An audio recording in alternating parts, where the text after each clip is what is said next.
you know, when everything's on the line, it creates that atmosphere, and, you know, tonight will be another big match. Rebound, they score! Joe Pavelski ties the game on the power play!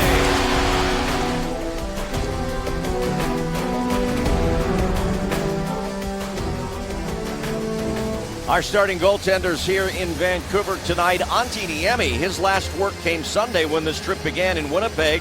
He was unfortunately on the wrong end of a 42-save shootout loss to the Jets. And Roberto Luongo, record of 9-5-2. Of course, he was between the pipes 1 week ago when Todd McLellan and the Sharks lost for the first time in 10 outings to the Canucks.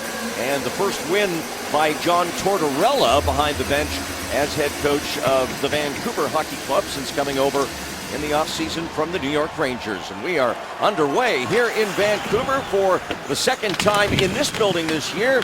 But oddly, the way the schedule worked out here on the 14th of November, the fourth and final meeting between these two division rivals as the Sharks go to work here on offense. The pass for Tomas Hertl broken up, and now the Canucks top line on the ice with Ryan Kessler, number 17, tossing it into the corner against Brad Stewart. Now Alex Edler bangs it ahead. Thornton trying to clear, but Edler will hold it in at the point. His wrist shot tipped high. Jason Garrison, though, will stuff it back behind the net for Daniel Sedin. Now back over to this side. Kessler chases it down, pursued by Brad Stewart. And Henrik Sedin back to Edler again. The Swedish blue liner sends it in for Daniel. Kessler battling with Brad Stewart. Wingles and Braun there too. Sharks trying to get the puck back. And Joe Thornton does. Across for Tomas Hertl, and he'll backhand it through to center ice. Henrik staying out there for the Canucks, getting it toward Higgins, but it's cut off by Marleau. Now Patrick Marleau to his line mate and centerman Logan Couture. Tyler Kennedy backhands it behind the Canuck goal. Dan Hamhuis there, trying to wrap up Couture, but can't. Kennedy tried to work it to Marleau and can't. Comes to the side of the net, and Luongo stops it and covers. Let's have a look at our Lexus keys to the game.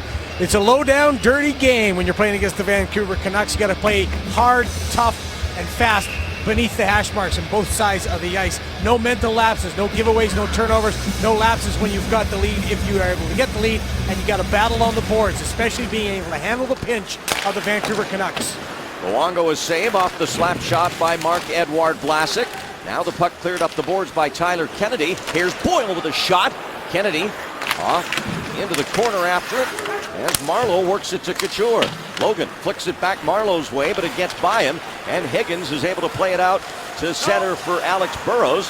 He wanted to get that deeper than he did, I think, and now Boyle takes some ice available, and it's tipped back deep into the Canucks zone by Logan Couture. So after that win in San Jose a week ago tonight, 4-2 the final in that one at SAP Center, the Canucks finished up their road trip with back-to-back losses in LA and in Anaheim. So that was their lone win on the California portion of their road trip, and now Vancouver starts a long homestand and a chance for David Booth in his first game back off the injured list, and that's the best opportunity for either team so far tonight. Just jumped in, nobody picked him up. Got a great chance. David Booth coming up from Utica, back from Utica after he played a couple games down there. Now Booth again drops it for Zach Kassian. Scott Hannon to his defense partner Jason Demers. Same defense pairs, same forward lines that the Sharks used in Calgary 2 nights ago in that 3-2 overtime win against the Flames. So no changes personnel-wise for the Sharks. Booth, who played 11 games before suffering what is believed to have been a groin injury, but that's just one in a series of injuries that's kept him sidelined for the better part of his time here as a Canuck, the former Florida Panther. Out of the battle in the corner, Pavelski gets it on the near boards, and he's put down by Ryan Stanton, but clears the puck. 2 shots in this game so far, both credited to the Sharks. James Shepard in with line mates John McCarthy and Andrew Desjardins, but the Canucks are able to clear. Now give it back, and Tom Sestito on a second effort is able to get it back out of the zone. Stewart, the game winner for Brad against one of his former teams, the Flames, on Tuesday night, as he just got a piece of that shot by Joe Thornton in overtime. And it got underneath the Calgary goaltenders. This Tommy Wingle shot deflects out of play. One of the things that the Sharks coaches didn't like last game against the Vancouver Canucks is they thought that the team was on their heels. They were backing up all the time. And you saw Justin Braun stay up at the red line, or at the blue line, I should say, as the Vancouver Canucks started to move out of the zone. So watch for that again. It might be our fourth Lexus key. Stay on your toes, get up on the play. Don't give the good players a lot of ice. Vlasic shot deflects wide and off the glass back down to Dan Boyle for Wingles. Now Tomas Hertl. He'll relay it on to Vlasic. His shot blocked by Kessler, but he can't clear it past Vlasic. He'll get a second opportunity. A deflection to Hertl in front for Thornton. Back for Tomas Hertl. He locks up with Daniel Sedin. Now Hertl again trying to relay it on to Boyle at the point, but it's broken up by Daniel. On to brother Henrik. That rebounds off Wingles. Canucks finally get it deep from Edler. Dan Boyle turns for pressure from Ryan Kessler. Now Mike Santorelli, who's been one of the real pleasant surprises for Vancouver. He lost an edge there, or it could have been big trouble after the giveaway. Now Burrows on a regroup out of the neutral zone, leads a 3-on-2. Higgins shot, Niemi to save, no rebound. That kind of play is a tough one if you're a coach to accept, because your D have complete control of it. And 3 different times they can't get it through the neutral zone. And the Vancouver Canucks with the transition come right back at you. That falls into that category of don't give the Canucks anything. And one of them is feeding the transition game. You've got the puck, get your feet moving, get up ice, and start getting the puck going the other way. Sharks defense that time, Boyle and Marc-Edouard Vlasic just weren't skating. They were just too slow bringing the puck up. Pavelski's line on now with Havlat and Matt Nieto. Cannon leaning heavily on Booth. Now the puck comes to Tanev, and Niemi with a strong save. A race to center. Nieto getting there, but so does Tanev, who had that scoring chance. Here's Pavelski with a shot off a Canuck and wide into the corner for Demers. No score. We're live in the first period at Rogers Arena in downtown Vancouver. Nice play by Cassian on the boards against Stewart. Now he challenges Jason Demers. Stewart comes back. Poke checks it away. Brad Richardson back for Cassian. Stewart angles between the boards and Cassian to move it ahead. Bieksa back toward the net. Richardson a high tip. Now Demers battling in the corner. Booth leaned on by Nieto. Richardson trying to send it back to Stanton, but it's tied up along the boards again. And now Pavelski gets it up to Stewart, not out, and the Sharks again fail to clear. Stewart will get it out this time. Oh, too many men. Canucks with a very, very sloppy change there as Bieksa will tap it deep into San Jose territory. Boyle takes a hit from Tom Sestito, but a nice breakout here. Sharks 3-on-2. Desjardins. And can't get the pass to go as Ryan Stanton gets it and clears it. Icing called here against the Canucks. Just roll this, guys. We don't need to do anything but just talk about it. Dan Boyle does a nice job. He's going to take a hit to make a play, and what he does is just push the puck over. Nice release. Look at the support. Use the boards. Good support over near the puck. You've got wide support and near support, and then you're quickly out of your zone. So it's an over behind the net, and then everybody's starting to roll up because everybody's moving and busy off the puck. That's a nice breakout. Despite the Sharks' struggles that came to an end in Calgary Friday, snapping that 5-game losing streak, they have gradually improved game over game in the face-off circle. Now at 53.5% on the year, the Sharks are up to 4th. Wasn't that long ago, about 10 days ago, they were at the middle of the pack around 15th. So there's been much improvement there. And that improvement just doesn't happen. That improvement happens because the coaches get out with the players, Jay Woodcroft especially, Brett Heimlich. They do a great job of doing the scouting. They do a great job of continuing to work on it. And after practice, all the forwards, centermen, they get out there and work on it time after time. Hertl has Thornton, who tries to get it to the front for Wingles. Nice breakup by Garrison. Hertl coming back for the puck, but it's Henrik Sedin to Daniel at center. He's bumped and knocked down by Jason Demers. Hertl trying to catch that pass just across the Vancouver line, and Luongo will freeze it for a face-off. When we'll take a break. No score here in Vancouver. It's the Sharks and the Canucks. Coopers Light Cold Hard Facts, talking all-time plus-minus leaders in Sharks defense history.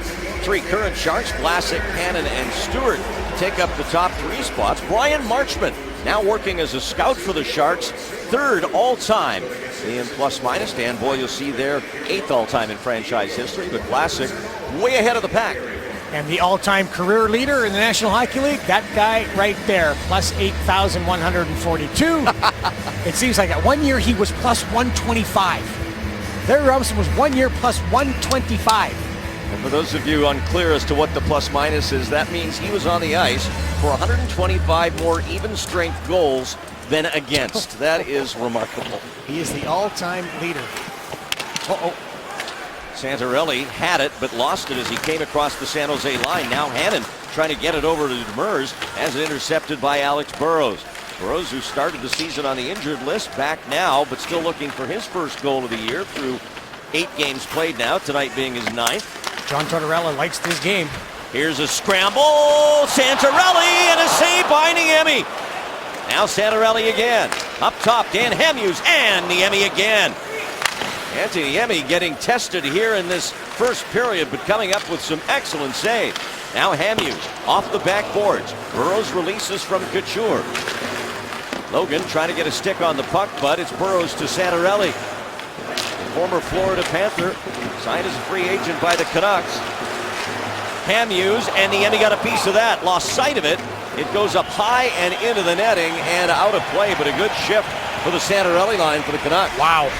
What a good shift is right. Great work in the corner. Good aggressiveness. What a play by Antti Niemi. Get the right push, kick the left leg out, makes a dynamite save. The Santorelli line, as they did against the San Jose Sharks last game, caused the Sharks some problems. 4 saves in this period as you look at Alex Stalock, who, as we mentioned, got the win in Calgary on Tuesday night in overtime. Dressed as the backup tonight, and this starts back-to-backs for the Sharks. They will travel right after this game to Edmonton and play the Oilers tomorrow night.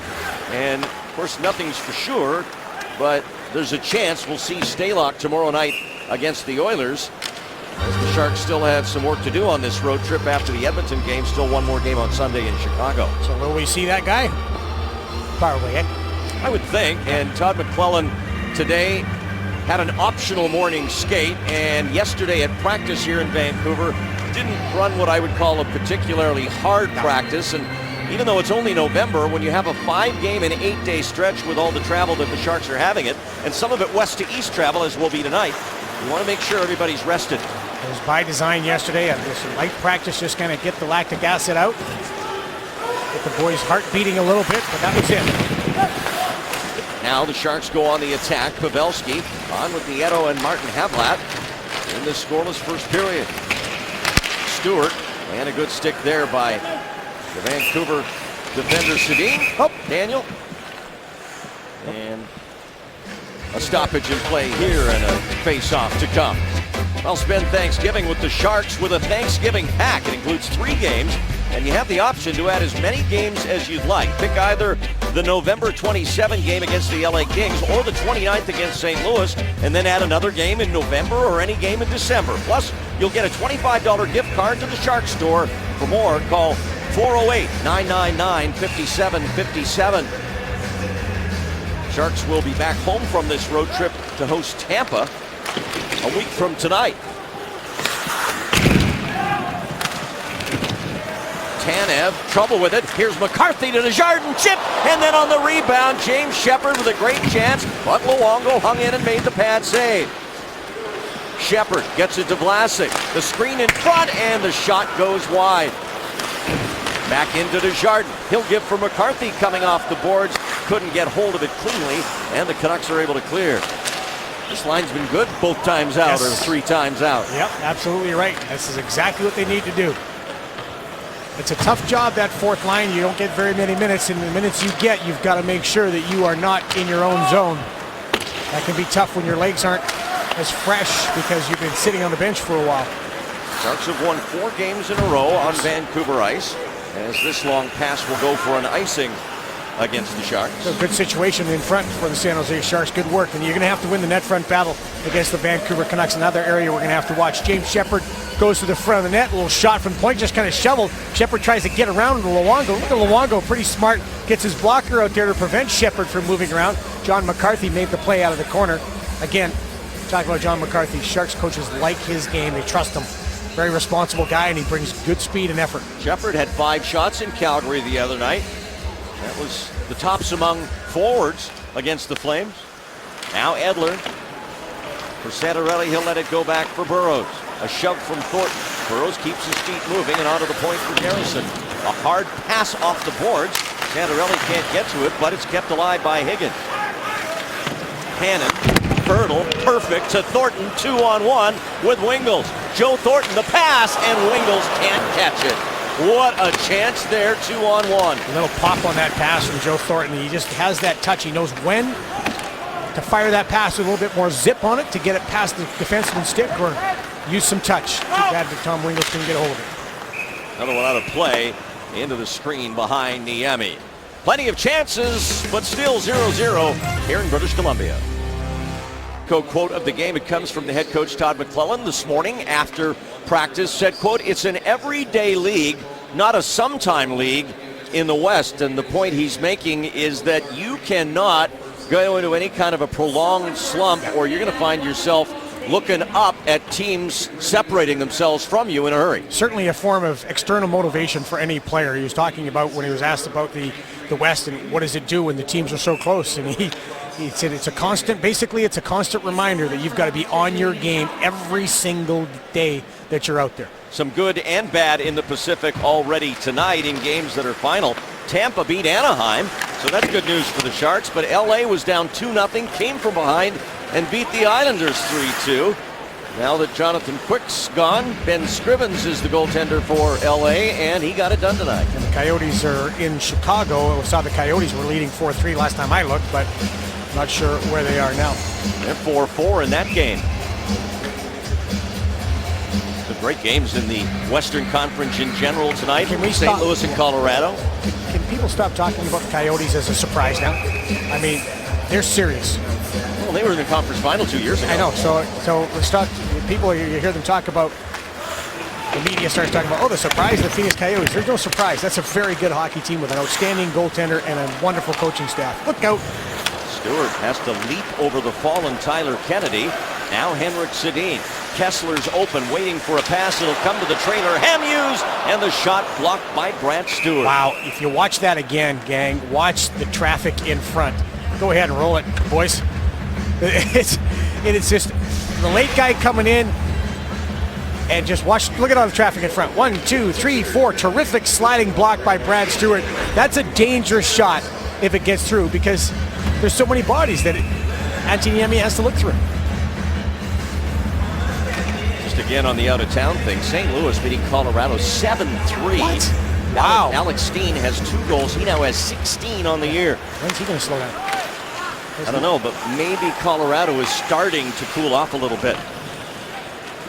Jaguar started that game, let in 5, and then Varlamov came in and let in 2 more, and that's not a final yet. So Colorado having a tough one in Missouri tonight. No score here, 9:02 to go in the first period of, unfortunately, the last time these teams will meet. Oddly, here in mid-November, basically 6 weeks into the year, 4 and done between these division rivals. And basically, well, it wasn't basically, it was 4 games within 2 weeks of each other. I mean, the Sharks started the season, played the Vancouver Canucks, and then a week later played them last week against the Canucks, and this week played them, it's over. To the playoffs. It would hardly be a shock, though, if both these teams were in the playoffs and were matched up in the playoffs somewhere along the line. Well, what you're seeing, too, from the Vancouver Canucks is they started the season a certain way, and John Tortorella has certainly got his team playing the way he wants. He talked about it yesterday. He wants his team to be aggressive. Everything they do, he wants them to be aggressive. Even if they're making mistakes, he hopes mistake out of trying to be aggressive and get after the puck than sitting back. Canucks 6-3-1 over their last 10 games. Points in 7 out of those 10, but trying to break out of that 2-game losing streak we talked about a little bit earlier. Well, check out the Game Day Twitter hub on sjsharks.com for live commentary by San Jose and visiting team media members, plus tweets by the Sharks, players, coaches, and broadcasters. And you can also participate in the Game Day Tweet-Off and see Sharks fan tweets, maybe even your own. Visit the Twitter Game Day Hub at sjsharks.com/Game Day Hub and be sure to use the hashtag SJSharks. I know you're big on Twitter. Have you ever been in a tweet-off? I have not been in, well, I've been in an argument on Twitter, so that's kind of a tweet-off. Is that right? It sounds vicious. I've been teed off during a tweet-off. I bet you have. Here's Bieksa, and he'll lob it toward Scott Hannon, in and out of his glove, and down for Jason Demers. Right now, it's the Canucks who are out shooting the Sharks 5-3, and thinking back to those 5 shots, 4 of them of the quality save variety at the least, required from Antiniemi. Shepard can't get a hold of that one, and it's going to be an icing call here against the Sharks. There's been an interesting period to watch the matchups for John Tortorella, and of course he gets the last chance, and Todd McClellan. And since there's been so many icings, you get an idea of what the opposition coach wants to do. He had Henrik and Daniel and Kessler out against Joe Thornton's line, and he's trying to use the Burrows line as much as he can and getting some pretty good results with that Burrows line and Santorelli and Higgins doing a nice job in the offensive zone. They work very well down low. That'll be a face-off win credited to that's interference. Edler is going to go to the penalty box. By a country mile. Not even close as he takes down Shepard at the blue line. Dude, you just can't do that. It's just not allowed. 23 Vancouver, 2 minutes interference. Just on the left of your screen. Puck not even near James Shepard. Alex Edler steps in, knocks down James Shepard. I think when they invented the interference call way back when, they had a clip of that play right there. This is why we need a rule for this. Yeah, it's absolutely right. Edler goes to the box. The Sharks' 8th-ranked power play, a Cache Creek power play, comes onto the ice, but Vancouver is the best penalty-killing club in the league, number 1. The NHL referees are going to use that as a foundation clip. Yes, that will be at the off-season seminar. This is the one you cannot blow. Well, this is the one right here.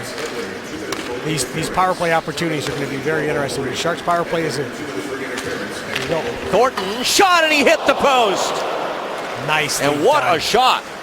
Couture off his foot, and now Boyle at the point. In front, Pavelski. Back to Thornton. Back to Pavelski. A jam play at the net. He's upended, but Boyle keeps it alive as he came down the boards. Couture, back pass for Thornton. Joe out of traffic to Logan. He'll throw it back to Marleau. Tipped in front, back down to Thornton. Quickly recovers it out of his glove. Couture, backdoor. We saw that work a couple of games ago for a goal by Marleau. Thornton for Patrick to Logan, and he fanned on it. Now, that might have been one too many passes for the Sharks right there, but a good-looking start to a power play. 54 minutes or 53 seconds of terrific work in the offensive zone. Good chances. Now Hurdle with the second unit on for Martin Havlat. Bieksa back, puts on the brakes. Nice play, Bieksa. Gets it to Kessler. He'll toss it out to Higgins. And Higgins with lots of ice the other direction takes advantage of it. Slapped in, Niemi slowing it down. Demers has got to hurry as Higgins was there. Havlat to Hurdle. Wingles trying to get it back in front. This will go through to Justin Braun. Braun to Demers. Back for Braun. Looks for a shooting lane. Hands it back to Demers. Justin Braun, the wrister. That's blocked by Kessler. And cleared again. 6th in the league in blocked shots. The Vancouver Canucks, a trait that John Tortorella loves in his team, demands in his team. They were a very good shot blocking team when he was coaching the Rangers as well. This team gets in front of a lot of pucks. Marleau back on top unit, finishing off this power play here. As Edler comes out of the box, the Sharks come up empty. See if they build some offensive momentum. No score as Alex Edler gives it right back to Dan Boyle. Couture into the zone. Marleau against Tanev. They go shoulder to shoulder to the end boards. Puck there for James Shepard. He tries to dig it out, but Henrik takes it away. The Canuck captain working it up for his brother. Now Daniel, a little tricky backhander, but the Sharks read it and keep it alive. Shepard trying to go to the front of the net. Couture was in the area, but the Canucks bring it out. Henrik Sedin at center. The pass from Burrows. Now Henrik follows, shoots, Niemi the save. Good chances on the power play. Joe Thornton puts one off the pipe. Donald's true stories, as you see Brad Stewart getting the winning goal as the slap shot by Joe Thornton hit him in overtime on Tuesday night against the Calgary Flames. Stewart's first goal of the season, but more interestingly, as part of our McDonald's true stories, the first goal for Brad Stewart as a Shark in 8 years and 14 days, because of course he was originally drafted by the Sharks, then went to Boston in the Joe Thornton trade. That's not the longest between goals though. Sandis Ozolinsh holds that distinction, 12 years and 34 days between goals, and then he returned briefly. The only one on that you look at is Mike Rathje, who never ever left and came back. Right, he was always a San Jose Shark, and then eventually went to Philadelphia after, where he finished his career. You're right. He was known more as his defensive prowess, the great Mike Rathje. Played that big smothering style behind the blue line, and I guess he was just in a slump. Yeah, exactly. Just needed to get off the schneid. I remember the playoff goal he scored as a rookie, though, against Toronto. Here come the Sharks on the attack. Pavelski puts on the brakes, whips a shot into another block. Now Daniel Sedin. Sedin out there right now with Burrows and Henrik rather. Henrik, his backhander blocked by Boyle. Stanton for Henrik again. Backhand for Daniel. Henrik to the net. That one hit Burrows. Stanton checked by Nieto. Canucks will get it to Bieksa on the right point side. Burrows, a couple of assists in the 8+ games now since he's come off the injury list. Henrik working against Boyle, walks it out. Backhand to the crease. It's loose in front, and Pavelski dives to play it up to Havlat, who gets it out. Talk about net front presence. I think everybody on the ice is in front of the net, and Antti Niemi had to find a couple of pucks that were creeping their way towards him. Under 4 to go here in the first period. On the shot counter, it's 6-4 in favor of Vancouver. Richardson's pass denied by Braun. Now Jason Garrison sends it in. It hops to Niemi. He gets it away to Wingels. Thornton pressured immediately by Cassian, and it's back to Garrison, and he'll put it on net off Niemi's stick out of play. Well, a lot of work by the Vancouver Canucks. 6 shots for the Canucks, only 4 for the Sharks. It has not been a obviously wide open first period where hockey going back and forth, chance after chance. John Tortorella wants his team to be able to play below the hash marks and play well below the hash marks and create problems for the goaltender in front of the net. San Jose Sharks defending, they want to make sure they box out in front of the net. Net front presence has to be strong for the Sharks to win this game. Hurdle. Wingels chasing it down, but Edler has it. And that's going to be called on, is that icing or offside? Offside, Yeah. with Burrows in early down that right wing side. Now, Brad Stewart had a real smile on his face in Calgary on Tuesday night. There was a great photograph that accompanied many of the game stories on the internet and elsewhere of Stewart right at the moment he scored the goal, and he had a big broad smile on his face looking back at Joe Thornton. Yeah, Brad was just saying, told us, I was just trying to get in the way, that's all. He did a great job of getting in the way and putting the puck in. He was not in the lineup against Winnipeg, coaching decision there, but he came back and played over 21 minutes on Tuesday night. A +2, couple of blocked shots, couple of hits, and then, of course, getting that winning goal. Kind of an unlikely thing because Joe Thornton, who rarely shoots, shot, and Brad Stewart, who doesn't often go to the front of the net, went to the front of the net. Couture now, and Luongo backing in, gets his glove over it as Logan Couture tries to untie the game. There's really nothing I like better in the game than watching a guy drive to the net. Logan Couture just picks up the puck, good speed. Now he's just going to try to build the wall against Burrows, and he just drives towards the net and just wants to kind of will that puck into the net. Job right at the end to be able to get that chance. Look at how he keeps the puck away from Burrows and then goes from the backhand to the forehand. That is such a skilled move. That is so hard to do, skating at full speed. What a wonderful display by Logan Couture. What a great chance. He got off a little schneid. Had gone 4 in a row without a goal until tallying against the Flames. John McCarthy lost his footing behind the Canuck net. Kevin Bieksa lifts it to center. Speaking of Calgary, they got their hands full tonight. They're losing 5-1 at home to Dallas in only the second period. There's Bieksa with a keep in to David Booth. He's checked by Demers, and it's bumped clear by John McCarthy. Luongo will handle this one, talking it through with Stanton, his defenseman. Stanton's been a nice addition to the Canuck blue line. They've been very happy with his play, claiming him on waivers from the Chicago Blackhawks.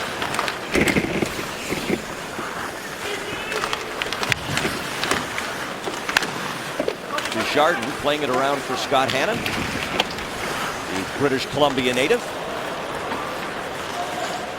Zach Dalpe over to Edler, and this will bounce through to Niemi. You have to be careful with that one. Forecheck on this shift by Vancouver as Dalpe just laid into Jason Demers, and now Demers plays it ahead for Matt Nieto. 2 minutes to go here in this opening period as Luongo sweeps it to the far side. Havlat's pass gets intercepted by Dalpe. He tries to dangle Dan Boyle. That doesn't work. Boyle delays, hits Wingles coming off the bench.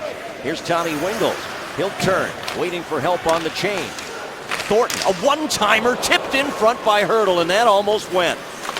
Joe Thornton shooting tonight.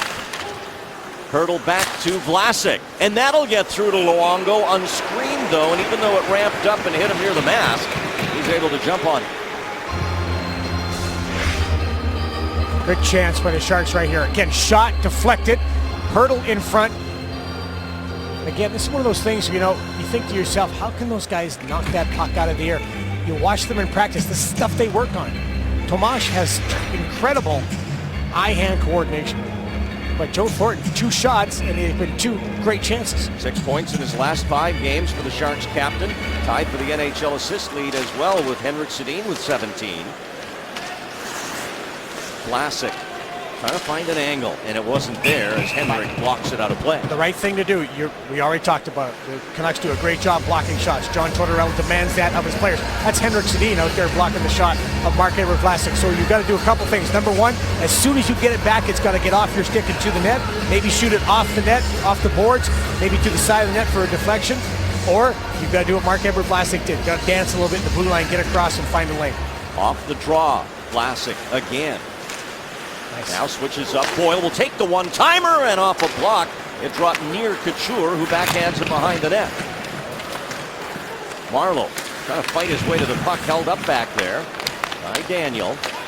Now Marleau out to the point. Boyle to Vlasic. He'll shoot, and Luongo the save. Couture with under a minute to go. Booth and Henrik plays it ahead. Daniel Sedin as Kessler has to wait to stay on side, and he just did. Really good gap control right there. Couture now into the zone with Boyle. John McCarthy jumps on. He'll play it back behind the net. Tanev for the Canucks to Dan Hamhuis. Braun wants Shepard in the neutral zone. Shepard's got it. He'll chip it in along the near side. Bieksa can't clear. Stewart a shot. That's tipped to the corner. And a high touch called against the Sharks here as McCarthy is not going to touch it yet. Pavelski finally does. And we'll get the whistle and the face-off. The reason that you don't want to touch it, you let the seconds roll off because the face-off was going to go out of the zone, so you didn't need to retouch it. Pavelski decided though that he wanted to take one more draw. 11.2 to go here in this first period.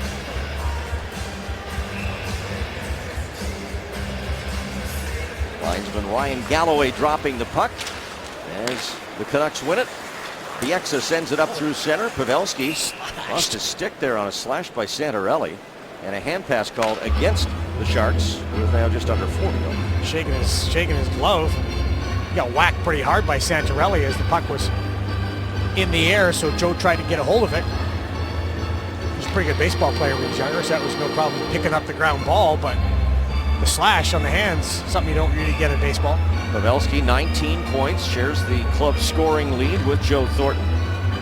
He won't take this face-off, though, as he's asked to leave. McCarthy does win the draw, and that's going to do it for the first period here in Vancouver. So both Roberto Luongo and Antti Niemi perfect on 8 shots faced each at the end of the first period. It's the Sharks, nothing, and the Vancouver Canucks, nothing. Coming up, we'll check in with Brody Brazil and Brett Hedican in our Sportsnet Central studios, and then we'll get a Shark Bite preview with Couture and Burns mic'd up. 0-0 as we get set to start the second period here in Vancouver. You can save big with the Orchard Supply Hardware Sharks Family Pack. It includes 4 tickets, 4 hot dogs, 4 bags of chips, and 4 ice-cold Pepsis, starting at $128. Family packs for Friday, the 29th of November at 1 p.m. against St. Louis are on sale now. Get your Sharks Family Pack online at Ticketmaster.com. Enter the promotional password FAMILY1. And for more information, go to sjsharks.com/family pack. Love the day games on the family pack on the Saturday. Get the kids out to the rink, right? Yeah, it's outstanding. It's great. Thanks for that enthusiastic support. It is. It's super. Okay. I'm very. You are pumped up. I'm pumped up. I'm jacked up for that. When is that? I can feel your When did you say energy. that? I can feel your energy from 2 planets away. It's already been Thanksgiving. So I don't know what it's the day after Thanksgiving, but I've already had my Thanksgiving. So, and every day I give thanks to being able to work with you and the great crew that we have. Right. You gave all those thanks during Canadian Thanksgiving in October, didn't you? Yes. We're underway with the second period here in Vancouver. No score. The Sedins on the ice with Kessler as Braun and Henrik went down in the pile. Now coming off the boards, Daniel trying to get a hold of it. Stewart clears it to the far side, but not out. Alex Edler's wrister is blocked. And now a one-timer by Henrik, and he missed the target. Tommy Winkle's good job blocking, but he couldn't get out and finish it off with Alex Edler and get the puck out of the zone. Fired in by Offside. Garrison, and the Canucks will touch it for an offside. Some lack of awareness there on their line change. Exactly. They changed offside as it came off the ice. Tommy Winkle's doing a nice job lining up against Alex Edler, but that puck just didn't jump off the shin pads after he blocked the shot like he wanted it to get out of the zone. Wingles is hot. 7 points in his last 7 games. 3 goals, 4 assists. Had a great pass presented to him by Joe Thornton in that first period. Just couldn't cleanly catch it as Higgins tries to put it on goal. Now Santorelli back for Higgins. Burrows tries to cut in between the puck and Logan Couture, but Couture's got it. Marleau, soft backhand What he was pass doing there, there. and Santorelli just sniffed it out and grabbed hold of it. A shot by Bieksa from the point, and Niemi will cover and hold it there. Those will drive you crazy if you're a coach. You do a nice job behind the net. You bring the puck out. One of your top players has the puck, and then he just, for some reason, gives it to the opposition. Those are the types of things we talked about when we're talking about no mental lapses. That's a mental lapse right there by Patrick Marleau. Niemi, 9 saves on the evening so far in his return to the net after getting the night off in Calgary on Tuesday. Alex Stalock, pretty good in that game. Didn't face a ton of shots. 13 in all, which tied a franchise low for shots faced on a road game. Made 11 stops and got the W for his second of the year. Stalock now 2-0. Winner in both of his NHL starts.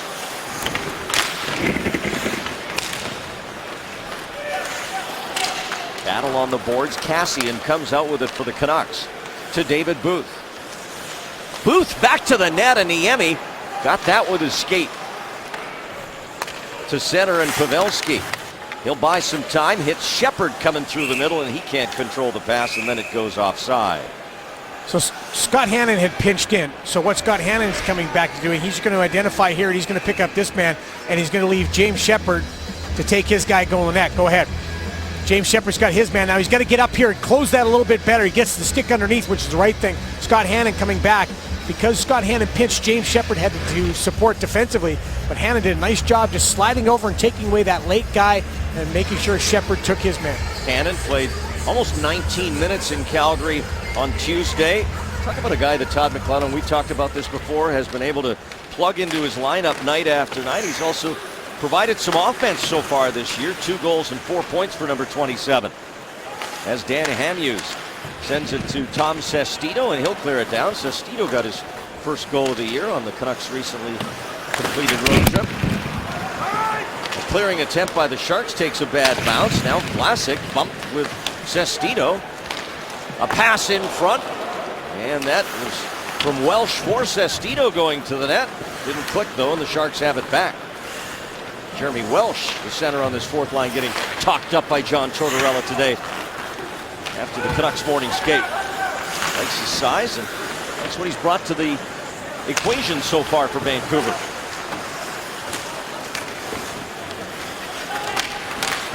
Booth, Kessler, and now up for Daniel. Scoreless here in the second period at Rogers Arena in Vancouver. Good job by Justin Braun and Daniel Sedin. Good angle. Now a pass to the front. Braun clears it away before Daniel can get to it. The Sharks have held the Twins to a combined 2 assists so far this year. In fact, oddly, in that Canuck win last week in San Jose, the Sedins didn't get on the scoreboard in 4 goals. Garrison clears this one out, but there was heavy contact behind the net courtesy of Justin Braun. Now the captain, Henrik Sedin, for Kessler. With Garrison and Daniel, and Garrison beats it going in way early as Henrik was getting into it a little bit with Tommy Wingles behind the play. Authentic Raiders fans turn to Comcast Sportsnet for in-depth coverage every day and online. Plus, the authentic post-game show of the team is Raiders Post-Game Live, the authentic home of the Raiders. Comcast Sportsnet. Raiders on the road at Houston to take on the Texans on Sunday. Sharks will be in Chicago on Sunday to take on the defending Stanley Cup champions for the first time. Blackhawks beat Phoenix in a shootout tonight, 5-4. Another one of those 3-point games, making it awfully tough to catch up if you're in the Western Conference. Couple of 3-point games tonight. The one thing that the NHL and the NHL general managers could fix right away is those 3-point games, the loser points, so to speak. It's really easy. Go back to big boy hockey, 2 for a win, 0 for a loss, no matter how you lose it. Chris Higgins for the Canucks, chased down by Demers. Higgins trying to hand it off to Santorelli. Now his back pass to the crease area, and Demers clears it up to the boards. Bieksa jumps in to keep it going. Now Hannon stumbles as he moves it to Marleau, and Patrick will get it out of trouble to center ice. Stanton clears. Back on it is Kennedy for the Sharks, but he plays it right to Santorelli. 3-on-2 with Higgins and Burrows. The pass to Burrows, and they miss the open net. How did that miss? Chris Higgins all alone in front, and he couldn't steer it in. Not a very good play by Tyler Kennedy in the neutral zone. Here's Santorelli again. On the near boards to Higgins. Vlasic checks his shoulder, man on. It's big Zach Kassian. But he handles it nicely, and now Shepard in a little bit of trouble, and the Sharks turn it over again. Vlasic has to backpedal. Boyle chips it up the boards, wants Shepard. It comes to the net, Niemi stops it, took a peek, and he's got hold of it. But the Canucks taking advantage of a couple of Sharks mistakes in their own end.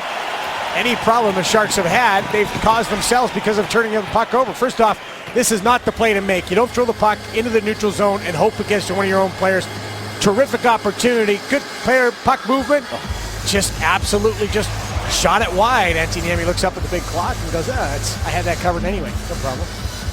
But then James Shepard doesn't get the puck out, then Dan Boyle throws it up the boards blindly, and it comes right back to the net. Those are the things, no mental lapses, giving the puck away, putting in the wrong spots, that's a mental lapse. Here's a penalty coming up.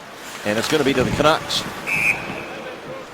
Off the face-off? It's in the offensive zone, too. Right off the face-off. A hooking call. That's the indication from referee Ghislain Hébert. And we will have a San Jose power play, the second of the game. Right off the face-off as James Sheppard tries to go through. I'm sorry, as the play comes back. There it is, right there. I thought it was Sheppard trying to go through. It's going to go to David Booth.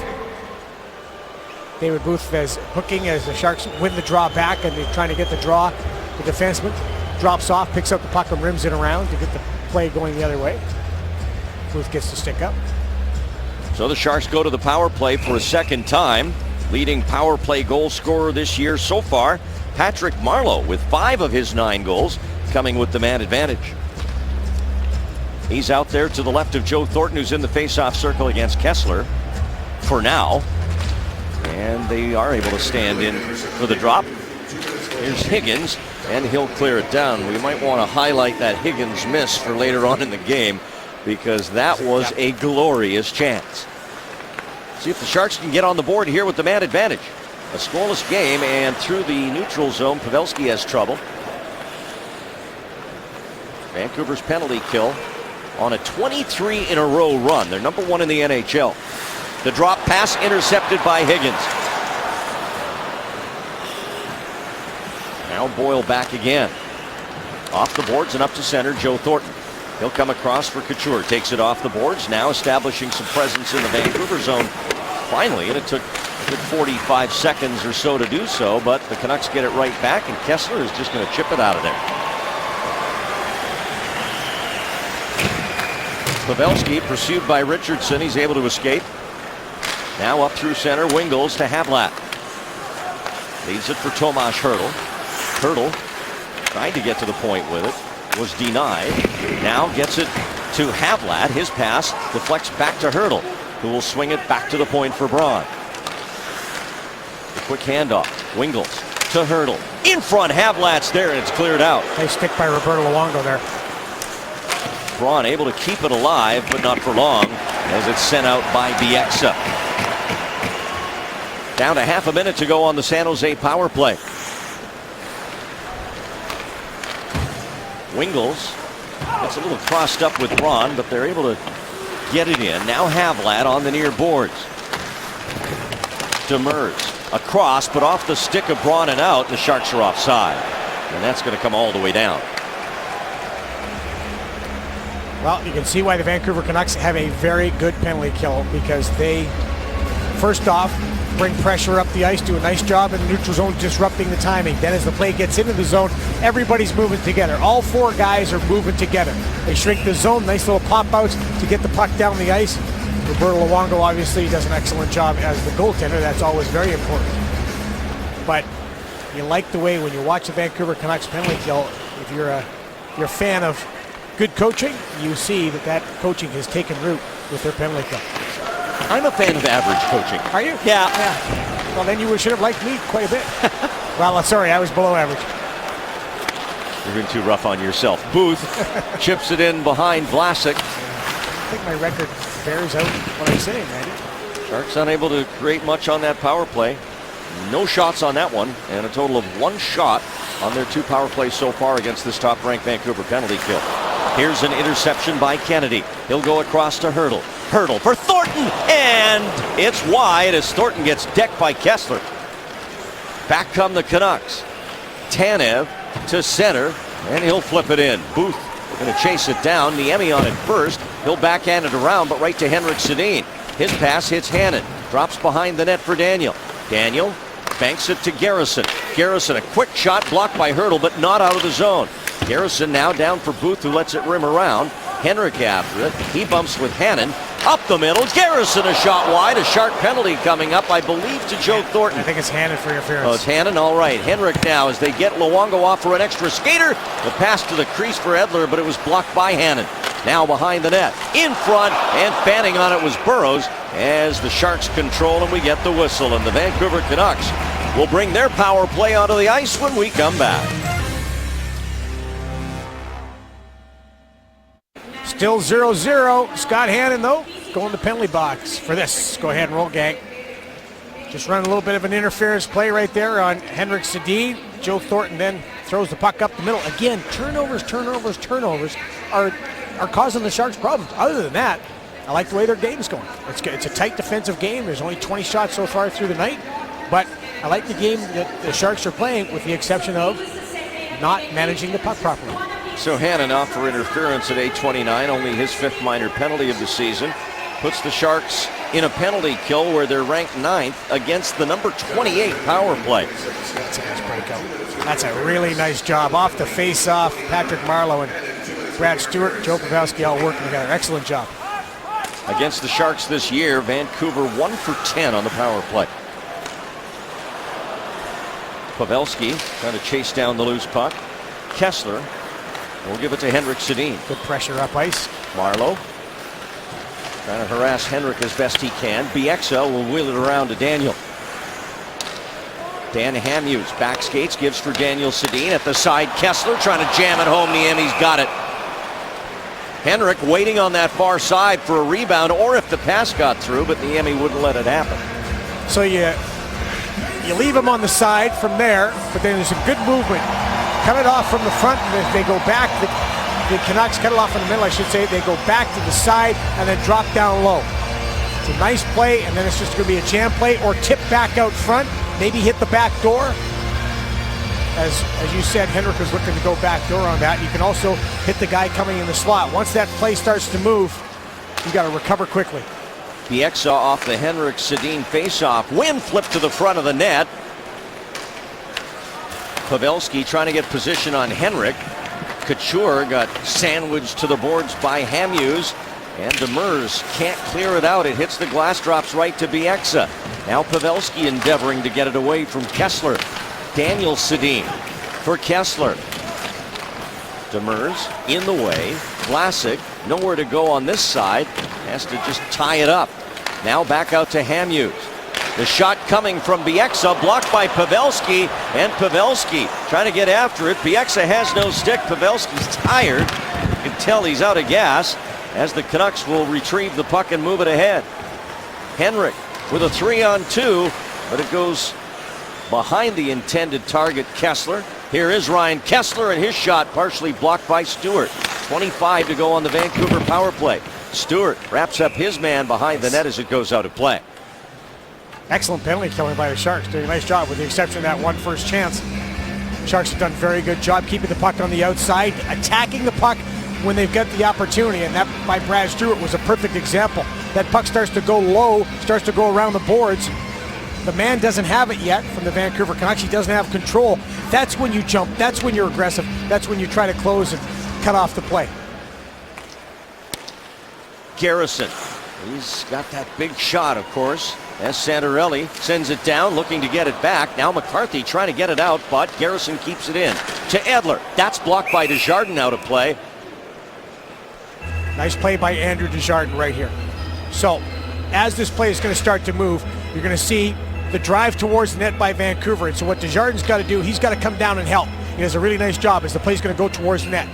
Goes down towards the net. There's the drive. Weak side winger's got to take control, or the strong side winger, I should say, take control and then get down and help out the defense. Really nicely read by Andrew Desjardins. Joe Thornton tossed off the face-off dot.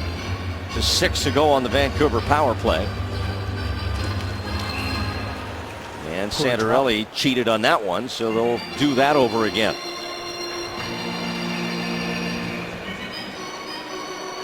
They're checking to make sure no time came off. I don't think any did. No. Still 6 seconds left on the power play. You had already astutely picked that out, my friend. That's what we do. That's what you do. We astutely pick things up. Just going to ask my partner. Don't ask down there. Ask my partner up here. He'll tell you. They had it right. Braun. He'll rim it around, and in front of the net, a chance for the Canucks. Here as the shot is blocked by Stewart. Penalty's over, but Garrison puts one to the net, and Niemi out to the front of the crease makes the glove save. So the Sharks kill the penalty. We'll be back here in Vancouver. I think the one thing you can control is your work, and if you bring that on most nights, then the talent takes over. Dan Boyle shoots, scores! Welcome back, Danny Boyle! The Sharks' Dan Boyle in his 7th game back after that hit by Max Lapierre, now of St. Louis. Of course, he's a former Vancouver Canuck. Boyle, 5 points in 6+ games now, including that goal you just saw. 3 goals so far for Danny. Had 2 on the power play a couple of games ago. Still trying to get his legs back, trying to get back into the groove after taking that hit by Lapierre. Well, they just went up to the Jumbotron here in Vancouver. Gordie Howe is in the building, and he's getting a standing ovation. Wow. Mr. Hockey, that's all you have to say. That's great. That's fantastic, Gordie's here. That is great. There he is. Is there anybody more loved in the game than Gordie Howe? Really? I think so. While the Sharks bench is clapping Jay Woodcroft, Todd McClellan, of course, who got to know Mr. Howe from the days in Detroit. Gordie born in 1928. Where? Saskatchewan. Floral, Saskatchewan, which is just, well, actually, it's part of Saskatoon now. That's how much Saskatoon's grown. But Played pond hockey with the Sears catalog Yep. under his pants for pads. Yeah.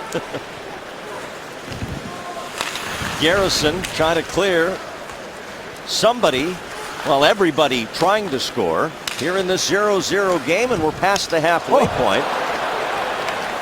Vancouver's been held to just 1 shot on goal in this period, despite the fact that they had a power play. And they're going to be shorthanded now, as we have another interference call. That has been called de jour. 3 out of the 4 penalties have been for interference. Alexander Burrows just missed by Logan Couture. Almost goes into the bench.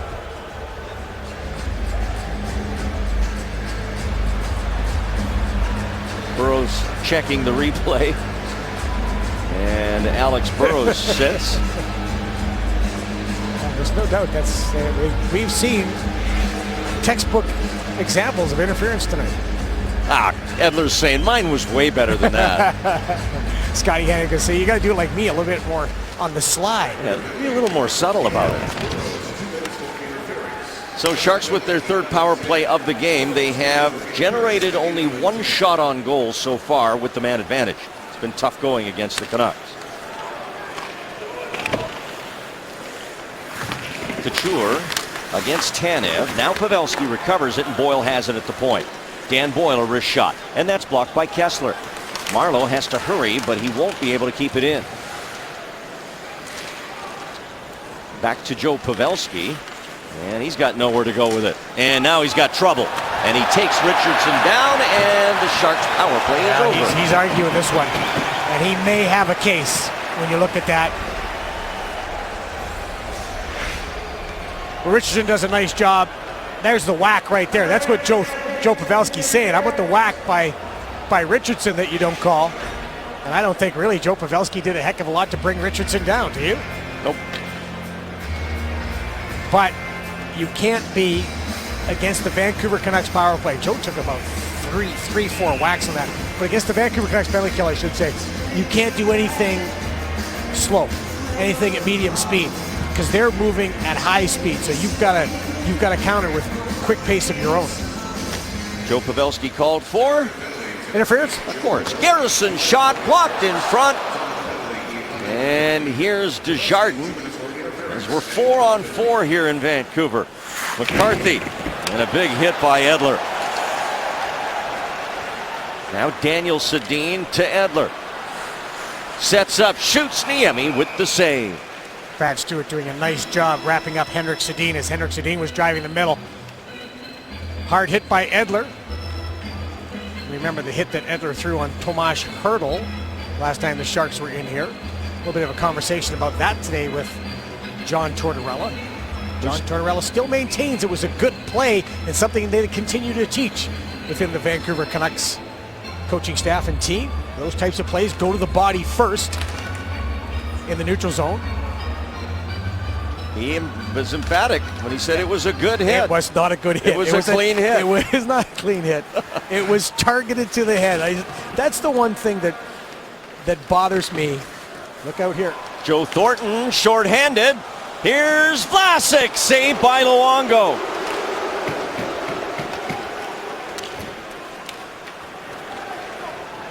We are still 4-on-4 as Hamhuis plays it to the net. Higgins looking for a tip. Sharks will be shorthanded in half a minute. Now Bieksa. Sharks changing on the fly. The up pass to the line for Henrik, and he's offside. Well, here's the hit. And now this is John Tortorella says this is a good hit. He said it was the shoulder targeted, then the head. I thought this was a head target all the way, and head primary contact is to the head. The NHL agreed. What bothers me about those types, and not John's comments, not bothered, is that we all have such varying different opinions on these. We're still not sure what's a good hit and what isn't a good hit. And it's not just, it's everybody. We're all in the same category. We can all debate what's right and what's wrong there. There's no real, there's so much gray area involved, and gray matter for that matter. Yeah. And that's really what it's about. Here's Couture off a steal. Logan's shot saved by Luongo. Wingles back for Couture, working against Garrison. At the point, Braun. He'll load up and fire, and Luongo with a glove save as Burrows comes out of the penalty box. Great work by Logan Couture. And Logan Couture is just always around the puck, always comes back, gets above. Nice play also. Who's that? I'm not sure who was that. Is that Tommy Wingles or in there? Tommy Wingles, so. Yeah. Or Patty Marleau with a nice job getting in the forecheck that produced that loose puck. Now the Sharks are on the penalty kill, but the faceoff's in the Canucks zone. That favors them. 36-second power play. And Bieksa with it. With Hamhuis. And up front, it's the Twins and Alex Burrows. Burrows one-timer, and he missed the net. Wow. That is a really nice setup on the entry. Like the old days when they were aligned. Henrik now back to the line. Bieksa, they score. Daniel Sedin paying the price in front of the net, and the Canucks break through with a power play goal. Sharks never really got set on this penalty kill. They never were able to kind of get in the groove. So the Sharks are little victims of a re-attack. The Canucks come right back at the Sharks after the chance by Burrows and the shot. I think probably Daniel gets a piece of that. It could be Bieksa's, but it looks like Daniel Sedin got a piece of that. Justin Braun was battling with Daniel in front. And the Canucks get on the board first. It was a nice re-attack, a re-engage by the Canucks that kept the Sharks back on their heels. A power play goal. We're waiting for the official scoring call on it. It's going to be Bieksa or Daniel Sedin if Daniel got a piece of it. Canucks jump out in front as Shepard puts one on net. Now Cassian with Booth, but a good back check by the Sharks. Fired in and around by Ryan Stanton. Vlasic had trouble with it. Now to Boyle. He's going to have to hurry. Cassian in deep, and Boyle gave it away in the backhand shot. Great saved by Niemi. Really good save by Antti Niemi, and those are tough ones because you really don't know that the puck's coming back at you, so you just got to get low and cover as much as you can. Brad Richardson with another good scoring chance. Joe Thornton, who earlier tonight hit a crossbar. Vlasic, and that's off Luongo's stick and out of play. The Canucks take the lead on a power play goal here in the second period. On the power play, the Canucks re-engage quickly. A nice little pass back towards the Sharks zone. Go ahead and roll it. Right between the legs, backhand pass. And now watch. The Sharks start to scramble. They want to overcompensate, and look at the shooting lane open up. Gigantic shooting lane. Nobody's able to get back and block that shot on Bieksa. The Sharks want to be aggressive on the entry, but they just were kind of caught back on their heels with the quick counter in the neutral zone. His first goal in 21 games of this season. Had 6 last year in the lockout-shortened year. Assists on Bieksa's first from Henrik Sedin. Leads the NHL now. 18 assists as the shot comes in on Luongo. Burrows gets the second assist on the first goal of this one. Now Santorelli for the Canucks. Thornton able to get it back to Tomas Hertl, and his shot goes up and out of play, blocked by Garrison. The Fanatical Kids Club is now open for registration. Kids, for only $25, you'll receive special offers and exclusive merchandise, including a custom Sharks duffel bag, a knit hat, a cereal bowl, a poster, a lanyard, and a membership card. The Fanatical Kids Club can be found outside section 127 on the concourse at SAP Center. Go to sjsharky.com. You can register there. 1-0 Canucks. They come ahead again. Kessler, set, shoots, Niemi, save, rebound. He's trying to get it covered, can't. Tanev, back for Daniel. He'll let it go. Nobody there for Vancouver. And Demers clears it, but it'll be icing. 19-15 shots, and another one that's dangerous for Antti Niemi. Good save. Rebound sitting right there. Tanev cannot get it. Good job by Antti Niemi. First with the glove, then with the left pad. Henrik, I think it was. Henrik, or Daniel, I should say, on the other side, just waiting for that puck by Tanev to get over. The Canucks haven't played since Sunday, so they've had a bit of a break here. And John Tortorella gave the Sedins some days off. Daniel had 2 days off in a row. Henrik 3 days off in a row without practice. And there's been lots of talk here in the media in Vancouver about ice time for the top players, particularly the Sedins and Kessler. And will they be overused by the time the latter stages of the season come? Obviously, Tortorella wants to make sure they're fresh right now, giving Hen the time off. I liked his comments yesterday because they were mentioning the media. They thought that Daniel Henrik might be tired. Hold on for a minute. Here's Henrik, and that puck pinballs toward the net. He's still got it and gives it to Kessler. Good shift for Vancouver, 5-on-5 here. Bieksa backhands it to the net. Now Henrik. Daniel back to his brother. Daniel Sedin, far side, slap shot block. Kennedy trying to get it out, cannot. Oh, high stick to no call. Henrik again. Daniel off a cycle, drops it back in the corner. Couture with the read, he's going to get to it in time. Hannon releases. Couture trying to get it up the boards. Here's Daniel, a shot, saved by Niemi, and he falls back on the loose puck. Well-controlled puck by the Vancouver Canucks. For the most part, Sharks will look at this and the coaching staff look at that and go, you know what? Kept him to the outside, no big danger. That's the last part. That little pop out to Daniel for the shot, but there's nobody in front.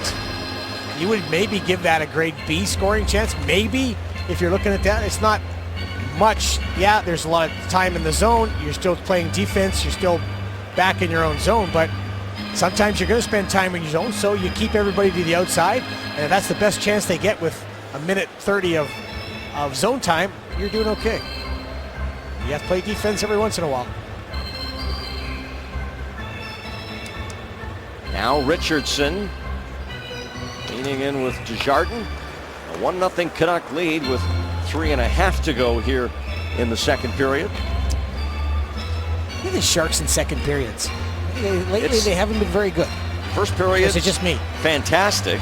In fact, in the first periods this year, Sharks are a +15 in goal differential. Second period is their least effective period, if you want to phrase it that way. I do want to. That's a nice way to phrase it. Thank you. Hamhuis. And now on the entry, David Booth with a shot that goes off the glove of Niemi. Desjardins. Matt Nieto. And that's sticked aside by Luongo. Nieto working against Dan Hamhuis in the corner. Stewart from the blue line. That hits Desjardins' stick. Havlat trying to get position on Tanev.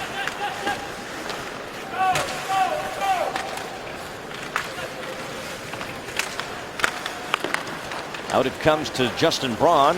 Man right on him, David Booth. Nieto trying to work a pass deep for Desjardins, but couldn't get enough on it as Booth just dumps it back in, and the Canucks will change on the fly. They're out shooting the Sharks 23-16. McCarthy chipping this one in, no icing. Garrison risks it hard for Burrow's far side, out to Vlasic at center. Now McCarthy won't be able to get to this as Garrison sends it across for Edler. Shepard, nice give. Here's Pavelski, one man back. Pulls the trigger off Luongo's glove. Vlasic at the blue line. Boyle back to Vlasic. Takes the shot, and that'll deflect out of play. Got to be finding in some lanes. If you're the defenseman, you get the puck. By the time you handle it, and as Brett Henneken likes to say, dust it off a little bit, that shooting lane is zipped up. Go ahead and roll this, gang. So, puck comes back. Freeze it. It's too late. Doesn't matter. Too late now. Go ahead and roll it. See the shooting lane's taken over? You've got to, once that comes back to you, it's got to be bang, off your stick. Once it's coming, you don't handle it, don't dust it off, right back towards the net because the shooting lane gets closed off right away. One thing that hasn't happened to the Sharks this year through now 18 plus games, they haven't been shut out. And in fact, Roberto Luongo, interestingly, has never shut them out. One of the 5 teams that he has not shut out in his rather illustrious National Hockey League career. He has 64 of them in his career. You obviously have to find a way to shoot more than 17 times at them. The Sharks have to find a way to get the game going in their direction again. Start getting some pucks deep, start getting some chances off the forecheck, because it's been a rather easy night so far for Roberto Luongo. Tanev has Kessler up at the line, and now to center with Daniel and Henrik. 1-0 Vancouver. Joe Thornton with a steal, and able on second effort to work it at least out of the zone, but not cleanly the hurdle, which is what he was trying to do. Vlasic, and Kessler's going to take this. Nope, got away from him to Wingles. Here's Thornton now. Dan Boyle gains the line, and that's intercepted by Kessler.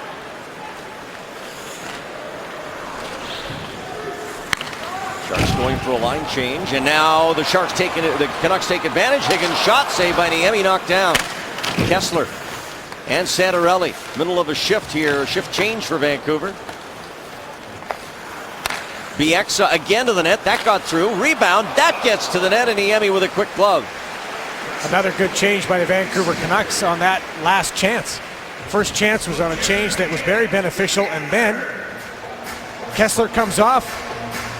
Here comes the next opportunity for Burrows, coming right on the ice with the shot on net.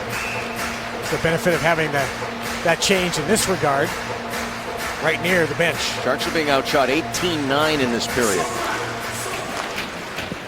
Edler, and the toe save by Niemi. Now Bieksa, that's to the net, and Niemi's got that. And the Canucks are putting a lot of pucks on the San Jose net here. Yep, they are. And they're winning face-offs. They're getting pucks back to the point. They're getting shots through because there's nobody in the shooting lanes. And don't imagine Todd McLellan's going to have a pleasant conversation with his team after the end of this period. Another face-off win by Santorelli that time, as he got it from Couture. Now Logan able to clear it out. Back is Edler as we're under a minute to go here in the second period. Braun gets a stick on a puck at center. Now Couture skates tie up with Burrows, who looked back at the referee, but it was actually the linesman. Yeah. Said, I can't call anything. Kennedy slides one through past Edler, but a good quick turn by the Canuck defenseman to recover. Santorelli trying to bump it up the board. Sharks pinch. His pinch going to hurt. Here's Santorelli, 3-on-1 for Bieksa, and they don't complete it. Cannot pinch there. No support to pinch there. Kennedy slowly across the Canuck line. Now winds up for a shot, and that's blocked out of play with under 2 seconds left here in the period. So this is the one, can you pinch here? And I guess, when you look at it, maybe the chart. So can you pinch in that area? Go ahead and roll it, gang. Jason Demers comes in. Actually, that's, it's not a bad pinch, to tell you the truth. The read's not bad. I was wrong on that. But you've got to go get one or the other. You got to take the man or the puck. So actually, he didn't need to worry about it because the support wasn't up high for that play on the board or in the middle of the ice. But you've got to get the puck or you've got to get the man. Tie up off the face-off. That kills the rest of the clock. That is it for 40 minutes here. The only goal of this game on the power play belongs to Kevin Bieksa, his first of the year. At the end of 2 periods here in Vancouver, it's the Canucks 1, and the Sharks nothing. Stick around, we'll check in with Brody Brazil and Brett Hedican in the Sportsnet Central studios. And then Drew is back with Sharks defenseman Marc-Edouard Vlasic. In Vancouver as we get set for the start of the third period with the Canucks ahead 1-0. Assistant coach Jay Woodcroft joining us live at the Sharks bench.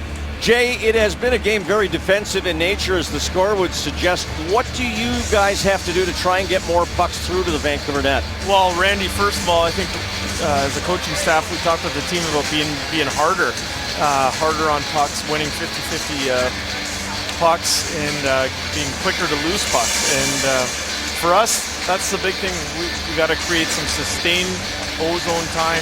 And, for our game, we're a shoot and get it back team. We haven't shot the puck enough. All right, thank you, Jay. Thanks, Randy.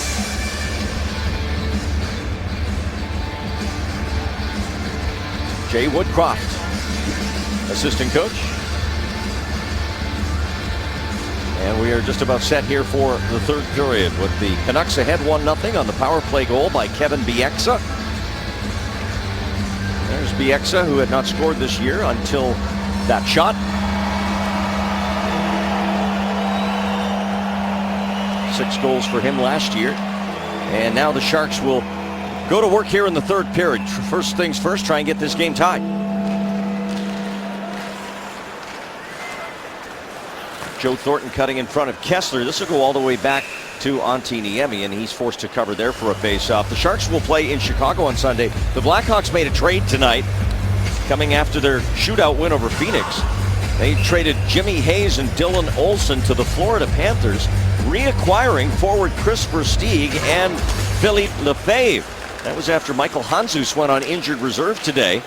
So the Blackhawks getting Versteeg back, but reportedly Florida taking some of Versteeg's salary back in that trade. Eller diving to try and keep the puck in the San Jose zone unsuccessfully. And now Daniel with his backhand pass to Henrik. And do they like to use the backhand, the Twins? They are very, very good at it too, and that's a very underrated skill of theirs. The two of them had been held without a point for 3 straight games, including that game in San Jose a week ago. But Henrik breaking through with an assist on the Bieksa goal tonight. And Daniel doing an outstanding job in front. Yeah, doesn't get an assist, but from his teammates, they recognize what he did, and the coaches. 2 of the best in the world. Here's Dan Boyle. Marleau trying to get position in front. Boyle taps it back, but Santorelli's alone in the corner to get control back for the Canucks. Here's Higgins, the stretch pass. He comes over the line, shoots, and the save by Niemi. Rebound comes hot off the boards right to the crease. Hamhuis one-timer, and a stick save by Niemi. Higgins whips one that goes off a skate wide. Couture works against Santorelli. Higgins a one-timer caught by Niemi, and it's the Canucks who come out with a couple of quick shots here to start the third. Nice little chance.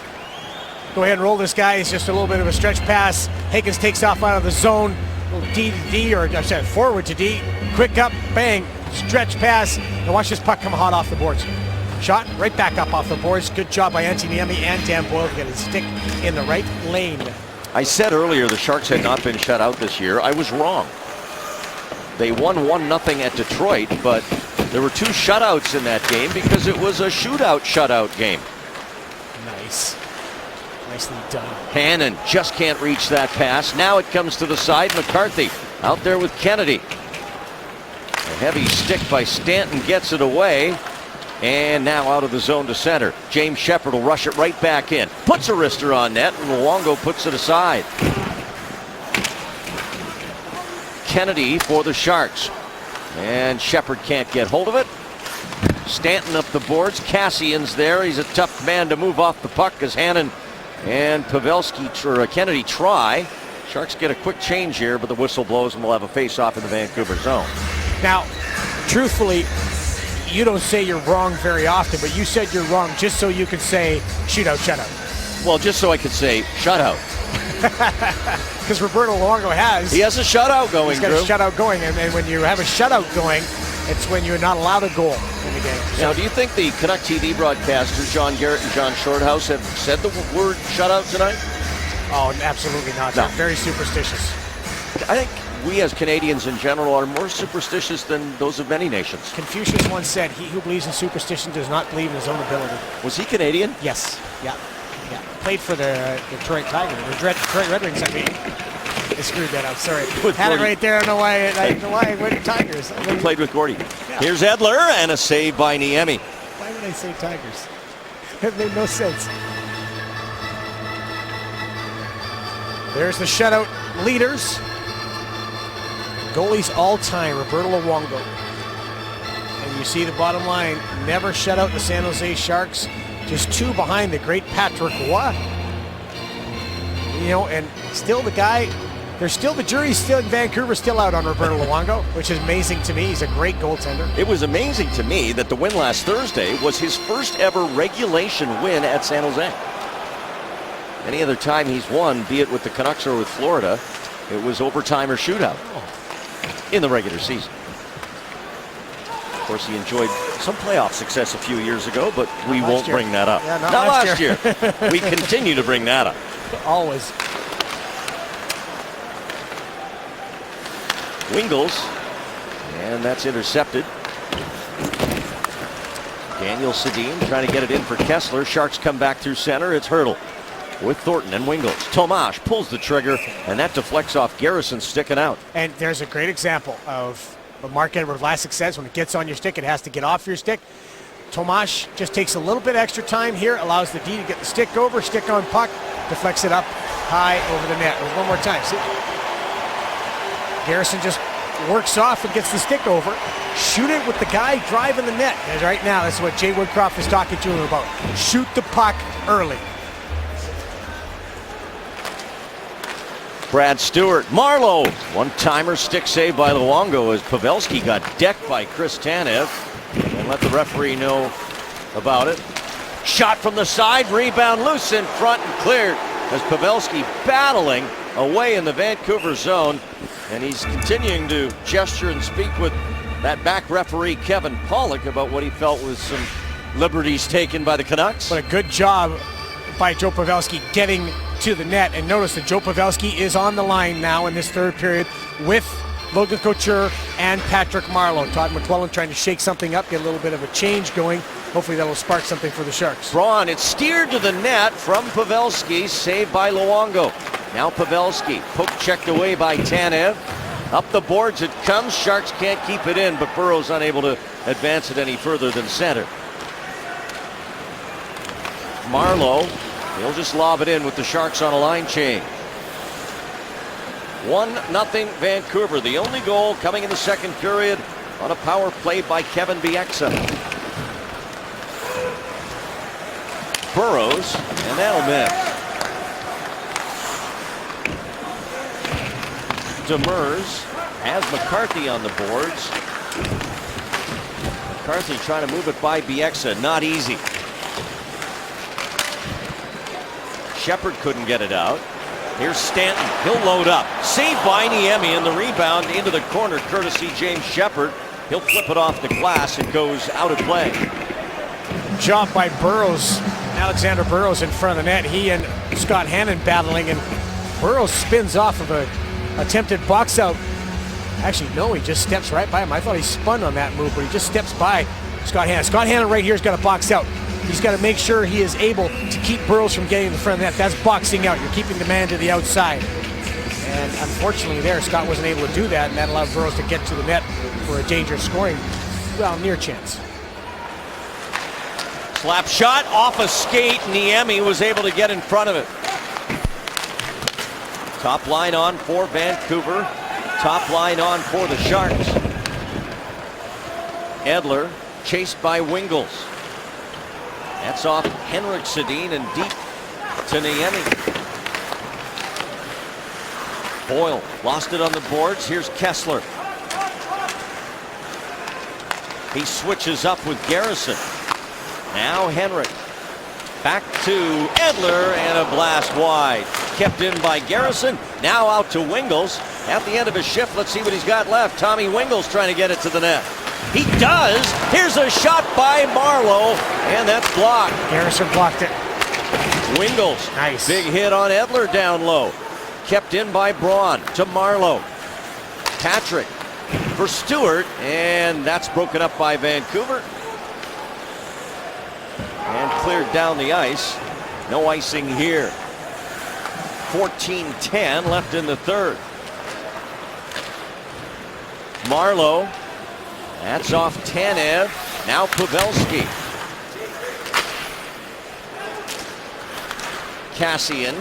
And Booth will just bump it ahead. Richardson trying to catch up to it. Pavelski checks. Trying to find Couture, but he was off on a chain.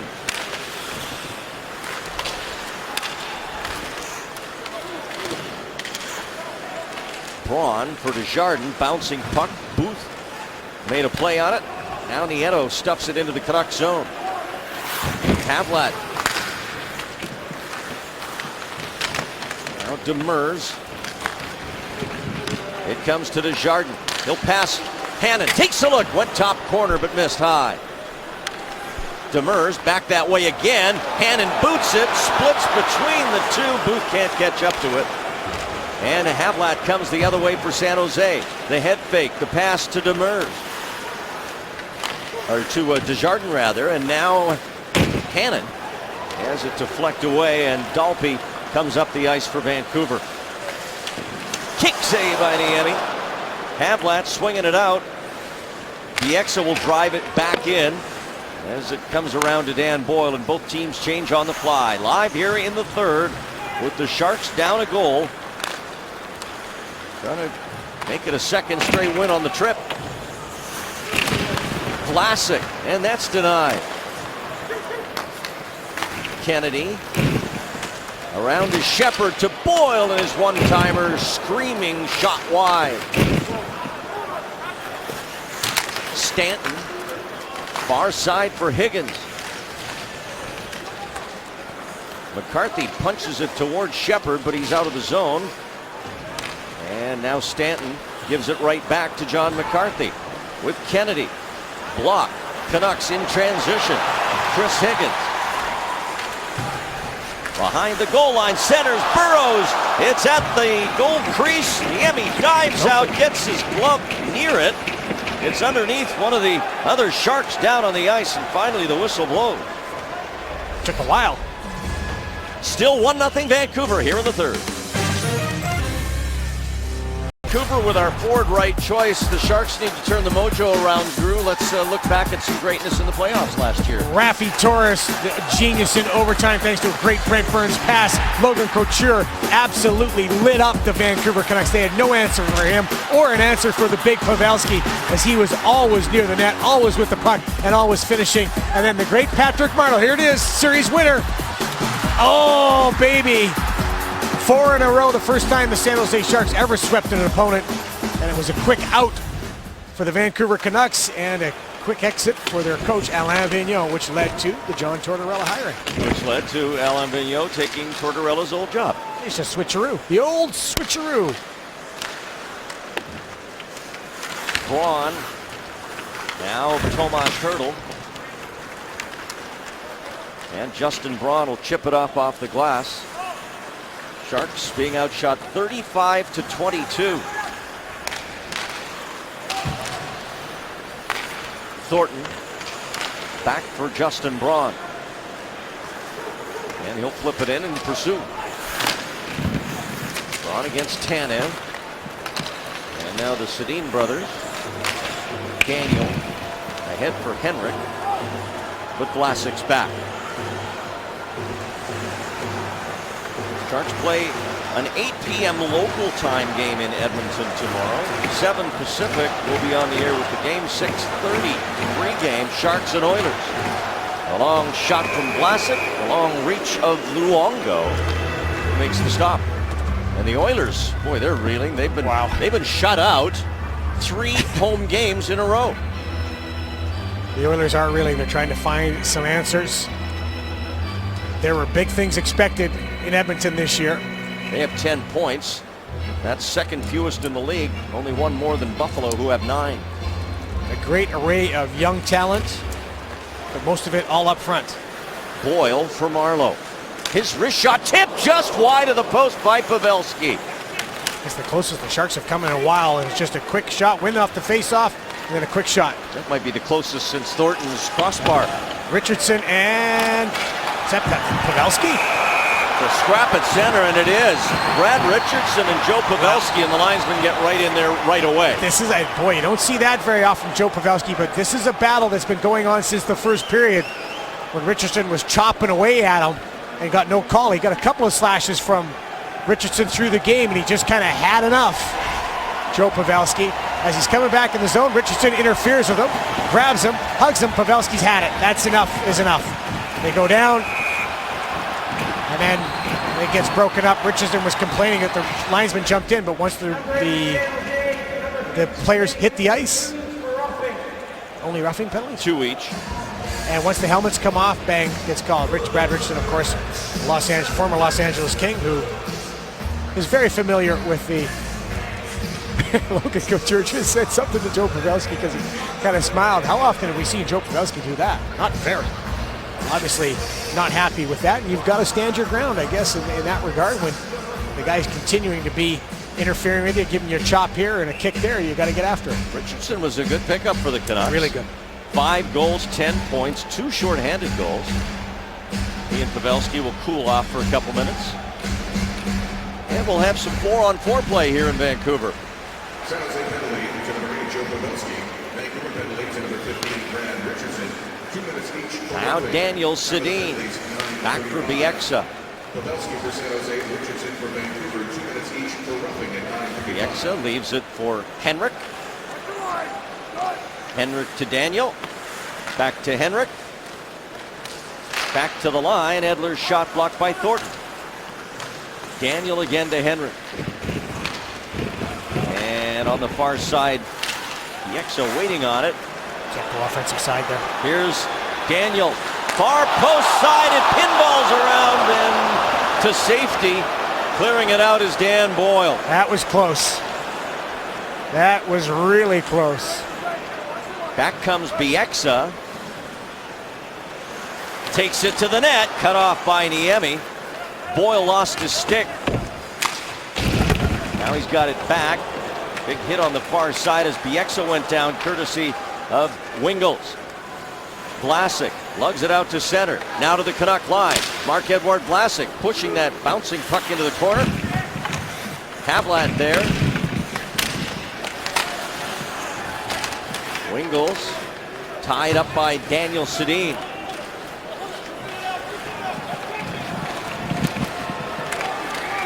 It's out to Scott Hannon. Nice. Has room. Takes it wide, takes his shot, and that's rejected. Back out to Henrik, and the Canucks need a line change, and they'll get it here.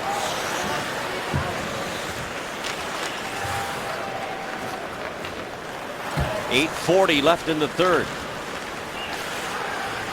Little miscue there, and the Canucks get it right back again.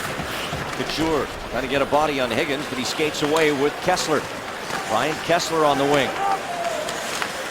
Against Hannon. Deep for Higgins. The penalized players back on, so we're 5-on-5 again, and here's a fresh Pavelski. Leads a 3-on-2 to Couture on the wing. Logan shoots. Luongo the save. The fat rebound goes past Couture.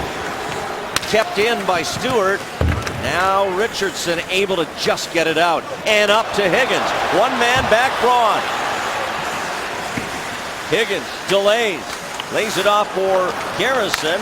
From the point, it's blocked. And Braun will play it back ahead to Pavelski on to Shepherd. Here's Shepherd. Has a look. Shoots. Luongo with the glove save. 7:42 to go in the third. Still 1-0 Canucks. Chance. Joe Pavelski comes out of the penalty box working hard. He's making a change. Nice move by James Shepherd. Drive towards the net. Shot. There's the flash of the leather by Roberto Luongo with John McCarthy going to the net.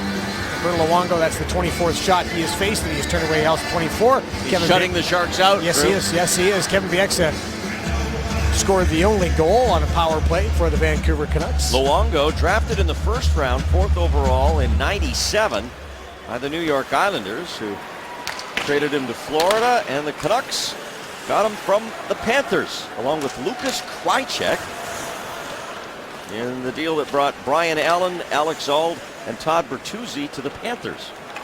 Mike Milbury make that pick. He did. He was criticized for that. Pretty smart pick by NBC analyst Mike Milbury. Joe Thornton back for Marc-Edouard Vlasic, but it jumps off his stick and out. Thornton comes back. His line mates need to get on side. Now Boyle. He'll give it back for Joe. As we come up on 7 minutes left, and the Sharks trying to figure out a way to break through against Luongo, as Kessler and Thornton were going at it a bit on the way back to the benches on the line change. It's one thing we haven't seen a whole lot of in these 4 games, and this will be the last till a possible playoff meeting, is that kind of edgy play that these teams have been known for when they've met. Well, it may be because in the playoffs, I mean, Vancouver took it on the chin in the power play situation. I mean, the Sharks got power play after power play and made the Canucks pay for it. So maybe one of the messages was, hey guys, we maybe can't be dopey against them. We have to make sure we stay out of the penalty box. And for the most part, they've done that. And in general, the Canucks for some time now, even under Alain Vigneault, were trying to shake that image of the team that embellished and complained. Well, they'll be up this year. They've certainly, John Tortorella's been able to get a handle on that. Hamu's shot is blocked, back out to center. Tanev steers it to the boards. Couture's there, and he'll get it in. Stewart able to get to it, back around for Joe Pavelski. He'll play it to the goal mouth, and it went off of Stewart and back down the ice.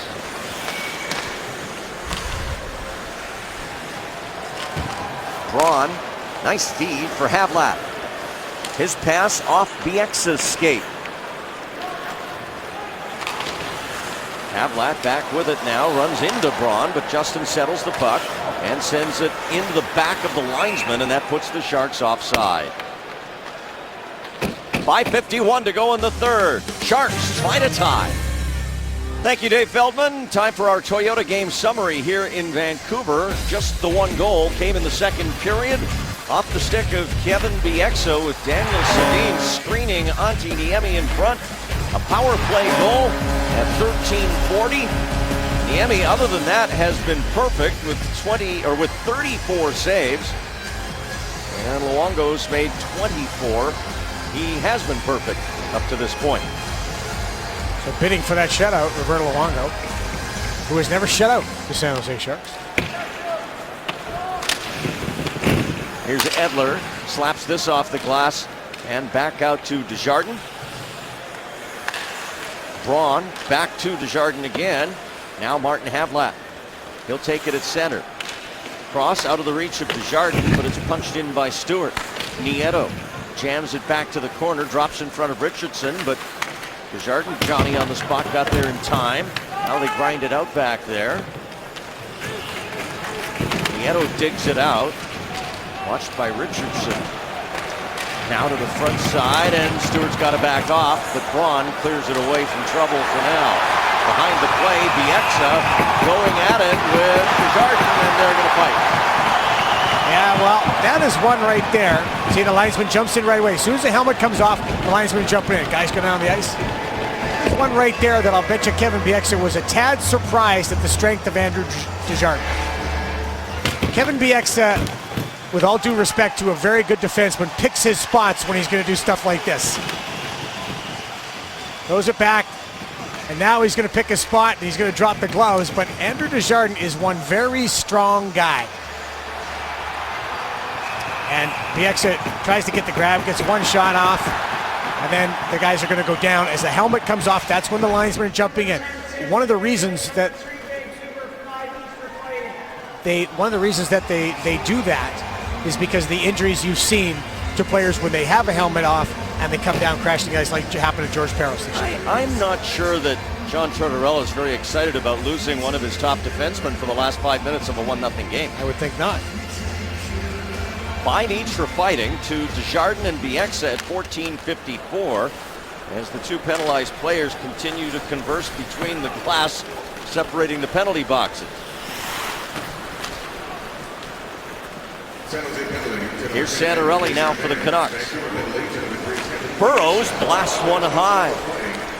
Chris Tanev up the boards for Santorelli. On to Burrows, but he can't control it. Couture up for Pavelski and driven back in by Hamhuis of the Canucks. 4.5 to go. And wholesale changes. A pass in for Tomas Hertl. That'll go for an icing against San Jose. Don't forget Esurance Postgame Live coming up after the game with Brody and Brett back in our studios. Jamie Baker is here in Vancouver. He will also contribute. We'll have post-game interviews, highlights, and more all coming up right after the game. Now face-off in the Shark zone. Joe Thornton against Henrik Sedin. And Henrik draws it right back to Edler. His shot blocked by Wingels. Thornton tried to get it ahead for Wingels, not far enough. And Demers has it blocked by Daniel. Now Garrison tipped in front just wide by Daniel Sedin. Garrison, that appeared to come out, but the linesman said no. Garrison, and that's taken back by Vlasic and up for Joe Thornton. Thornton couldn't get it all the way around past Luongo, but now Wingels comes in, and Thornton trying to get it up off the near boards does. Back to the point, Vlasic fires, and it's a glove save by Luongo.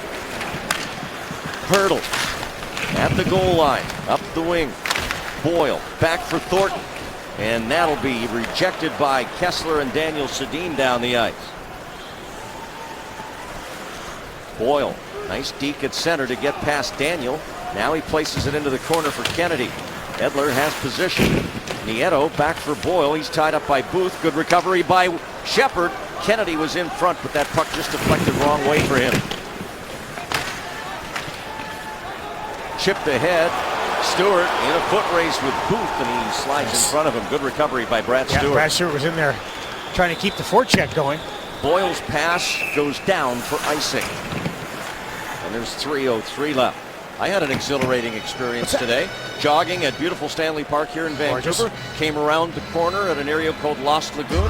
Staring at me face to face, 20 feet away from me, a coyote. No way. I'm not talking about Radim Verbata either. I'm talking about a live adult coyote just kind of looking for a stray duck, I think, for lunch. And he took a look at and me. You went I quack, took quack, he went the other way. I slowly backed away. Really? It was not a desert dog. Oh, that's not good. No, it was a real live one. It was a Canadian dog. Well, you know, the purpose of getting a run in is to be exhilarated, to Yes. get that heart pumping. Oh, yeah, it I did. bet you the heart was pumping. It worked. There was a little more giddy up in my step the rest of the way around the park. Giddy up, go! Wow. There was Dan Ruzanowski's big moment. Yes. And you- my time in the booth flashed before my eyes there for a moment. That would have been an ironic way to go, huh? Felled by a coyote, a division opponent. Burrows. Checked by Stewart.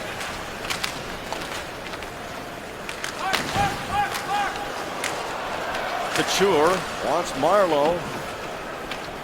Here's Santorelli working against Braun, gets it out to the side. Higgins had nowhere to go. Niemi cut him off. Now Chris Higgins. Nice switch there against Couture. It's a one-man cycle to Burrows. His backhander saved by Niemi. Burrows had a bunch of chances in this game. He has played very well. This line has played very well for him. And that's been the big change in the Vancouver Canucks. Here's Braun.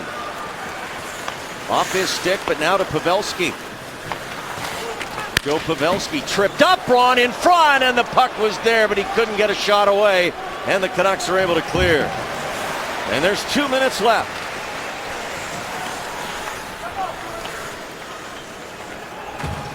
Changes personnel-wise up the ice. Hannon on to Hertl. Here's Tomas Hertl Smooth.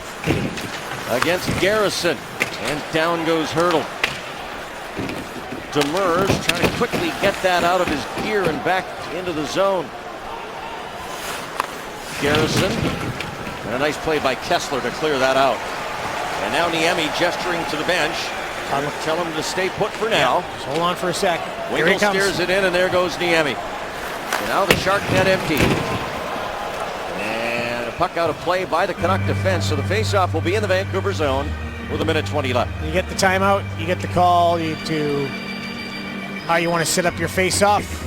And this is the moment you look for as a coach. You want that opportunity to draw everything up.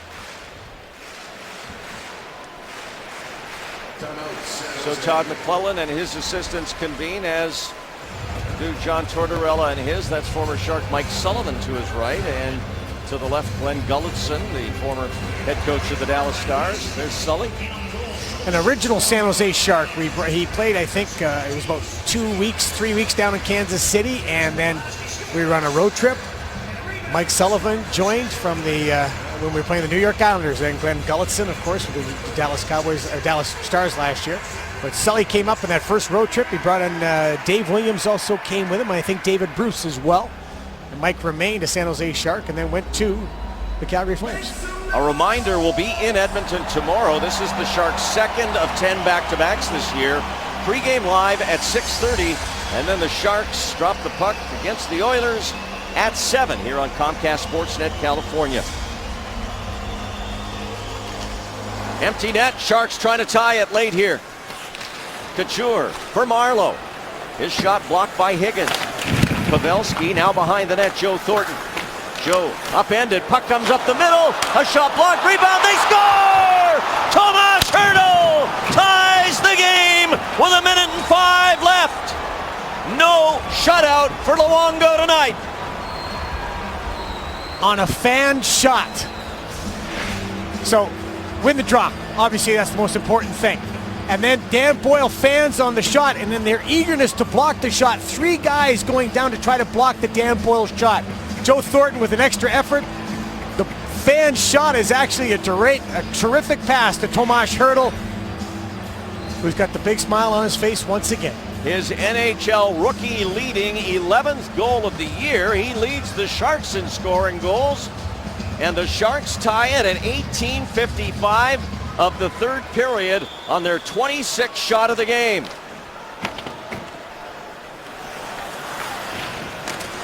Here's a puck to the Vancouver net off Edler's skate. And Braun tried to push it ahead, but it comes right back to Santorelli. Burrows heads for the net. And a puck blocked by Stewart, but Marleau doesn't get it out. Now it does come out off Pavelski to center, as we're down under 40 seconds remaining. Boyle and Thornton get the assists on Hertl's 11th at 18:55. James Shepherd takes it, turns over the Vancouver line. Shepherd, wrist shot, that's in front. McCarthy is shot, saved by Luongo. 20 seconds to go. Daniel trying to drag it up the boards and out of the zone. And with help from Henrik, they do that. But it's played right back in by Kennedy as Luongo sets it up for Tanev. 5 to go. Kessler crossing center against Vlasic. He'll throw this into the corner, and we are going to overtime here in Vancouver. And Kessler and Vlasic coming together now as regulation has come to an end. And I don't think it'll be much more now than just separating the two penalties here, unlikely. Let's go back to what you said. Kevin Bieksa, 5 minutes in the penalty box at the end of the game. He would have been out there defending, and he is playing so well this year. People talking Norris Trophy when they're talking Kevin Bieksa. He's one of the better defenders. He would have been out there. Maybe that would have been all different. Interesting. Here's another look at Hertl's game-tying goal. Terrific effort on the boards. Good work by Joe Thornton. Hertl's just going to what? Slide out to an area. Look at him. He just completely disappears near the net. The fake, Dan Boyle, you see Dan Boyle's reaction. Throws his head back because you know what? Sometimes you got to be lucky to be good. Hertl just comes back. There it is. Takes his time, turns, fires, elevates the puck. And the Sharks tie it up with 1:05 left in a game that was very, very, at times, tough to slog through for the San Jose Sharks. Obviously, Vancouver perfect in overtime this Wow, year. look at that. Wow, the 4-on-4s the Sedins are dangerous 4-on-4. They got so much ice. They're fantastic when they are working with that much space. No disrespect to Andrew Desjardins, but a Desjardins for Bieksa trade-off late in a one-goal game, it favors the Sharks. And while Bieksa might possibly have been on the ice when that goal was scored, Desjardins probably wouldn't have been. Exactly. Last game, shoot the puck, go to the net, all the good things. Joe Thornton after a save by Alex Stalock off the head, off the elbow right there of Brad Stewart. And boom, the Sharks win. And now they've got another point, looking for the extra one. Sharks outshoot Vancouver 10-7 in the third period. Now we'll go to overtime. Todd McClellan's going to start with Marleau, Couture, Braun, and Stewart. The penalties to Bieksa and Desjardins are over, so Bieksa is out there to start overtime as Edler brings it into the San Jose zone. Dumps it to the corner. Braun getting there ahead of Kessler, and now Justin Braun. 3-on-2 with Couture and Marleau. Patrick Marleau puts on the brakes, fires a shot right into Bieksa. Marleau gets a rough ride, but ends up with the puck. Now swept off his stick and into the corner by Edler.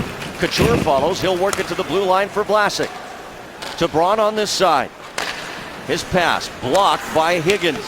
Back to Braun. Over to Vlasic. Waits, shoots, and that one's blocked.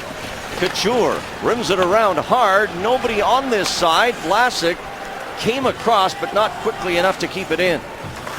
Both teams change up. Now the Sedins on the ice for Vancouver. Pavelski on with Wingels for the Sharks. In is Vlasic. He'll bump it over to the other side for Tommy Wingels. Ian Pavelski in the corner. Chris Tanev gets it out to Daniel, and now Dan Hamhuis for the Canucks. Turned over by Canucks. Here's Pavelski in for Wingels. He and Tanev bump. Wingels. Now Pavelski poked it away. Wingels tried to force it to the net. Couldn't. Hamhuis back across the blue line, and he'll turn back. Now blocked by Pavelski, but Bieksa was back there as a safety valve, and as you said, Pavelski is at the end of his shift. We're in overtime here in Vancouver.